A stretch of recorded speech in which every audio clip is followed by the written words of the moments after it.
Hello friends, कैसे हैं आप लोग। उम्मीद करता हूँ आप सभी खैरियत से होंगे। मैं इम्तियाज। हमारा अपने पड़ोसियों के साथ में कैसा व्यवहार होना चाहिए, या फिर हमारे पड़ोसी कैसे होने चाहिए, या हमारे पड़ोसियों का व्यवहार हमारे साथ कैसा होना चाहिए, पड़ोसी का व्यवहार कैसा होना चाहिए और पड़ोसी कैसे होने चाहिए, इसका हमारे जीवन पर बहुत असर पड़ता है। हमारे भारत देश के अगल बगल जितने भी देश हैं वो हमारे क्या हुए, हमारे देश के पड़ोसी हुए। उनका अगर व्यवहार हमारे साथ अच्छा रहता है, हमारा व्यवहार उनके साथ अच्छा रहता है, तो बिजनेस होता है। इसमें जो है उनका भी फायदा होता है, अपना भी फायदा होता है। कोई प्राकृतिक आपदा आया तो वो हमारे साथ खड़े होते हैं, अगर उनके ऊपर आया तो हम उनके साथ खड़े होते हैं। हम गाँव में रहते हैं, किसी छोटे बाज़ार में रहते हैं, किसी शहर में रहते हैं, तो जिनका भी घर होता है हमारे घर के बगल में, वो हमारे पड़ोसी हुए। अगर उनका व्यवहार अच्छा रहता है, हमारा व्यवहार अच्छा रहता है, उनके घर में कोई प्रॉब्लम हो गया, कुछ दुख दर्द तकलीफ कुछ हो गया, हम पड़ोसी हैं, पहले हम ही पहुंचेंगे उनके यहाँ। या हमारे घर में कुछ प्रॉब्लम हो गया, कोई दुख दर्द तकलीफ हुआ, कुछ भी हो सकता है, जीवन है भाई, ज़िंदगी है, समाज है, कुछ भी हो सकता है। तो सबसे पहले पड़ोसी भाग कर आएगा। ये इंसानी फितरत है कि थोड़ा बहुत जलन होता है कि वो बहुत आगे निकल गया, या उसका मकान बहुत बड़ा बन गया, या लालच भी होता है किसी किसी के अंदर कि अपने पड़ोसियों का ज़मीन हड़प लेते हैं, या अपने पड़ोसियों को नीचा गिराने की कोशिश करते हैं, अपने पड़ोसियों को बेइज्जत करने की कोशिश करते हैं। बहुत से ऐसे न्यूज़ सुनने को मिला भी होगा कहीं ना कहीं पर कि इस घर में जो है फला बच्ची के साथ ऐसा हुआ। कौन था? पड़ोसी था, पड़ोसी पकड़ा गया।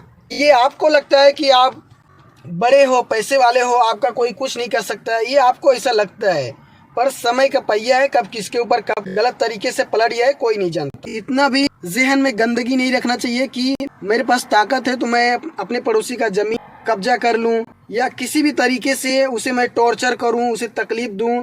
पड़ोसी को ऐसा होना चाहिए कि के बगल में कोई दूसरा पड़ोसी है, अगर उसके पास कोई प्रॉब्लम है अभी, या अगर उसके पास पैसे नहीं है, किसी भी कारणवश से कोई प्रॉब्लम है, वो भूखा सोने पे मजबूर है, उसके घर में बच्चे हैं, भूखा सोने पे मजबूर हैं, बच्चे रो रहे हैं, तड़प रहे हैं, अगर आप काबिल हो तो आप उनकी मदद करिए, उनको आप खाना खिला दीजिए। बच्चा अगर है तो बच्चे को दूध का व्यवस्था कर दीजिए।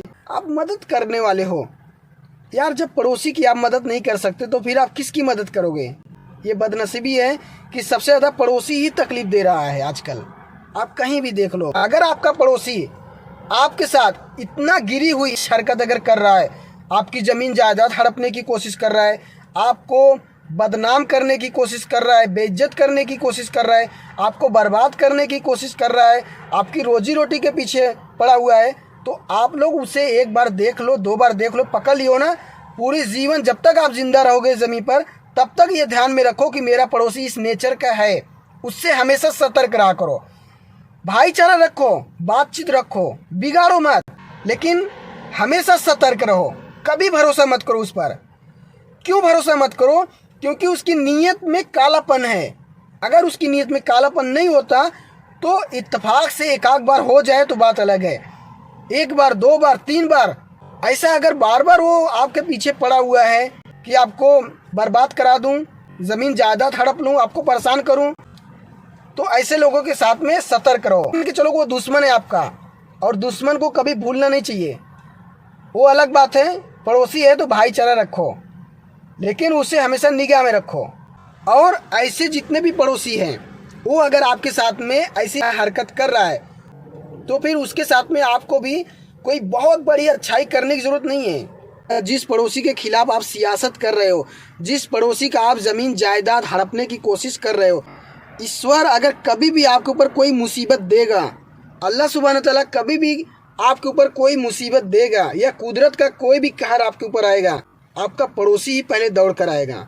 तो ऐसा काम आप बिल्कुल मत करो यार कि पड़ोसी का इतना दिल तोड़ दो। वो अपने आंखों से देख रहा है कि मेरे पड़ोसी को ये प्रॉब्लम आया है, ये कुदरती तकलीफ है, लेकिन उसका दिल इतना टूट गया है कि वो आपकी तरफ पलट के देखना भी नहीं चाहता। एक दिन सब मर के चले जाओगे, दुनिया में कोई हमेशा के लिए जिंदा नहीं रहेगा। किसी दूसरे का ज़मीन जायदाद हड़प के ये बना लूँ, वो बना लूँ, ये कर दूँ, वो कर दूँ, ये सब कोई फ़ायदा नहीं यार। बच्चों को अच्छी तालीम दो।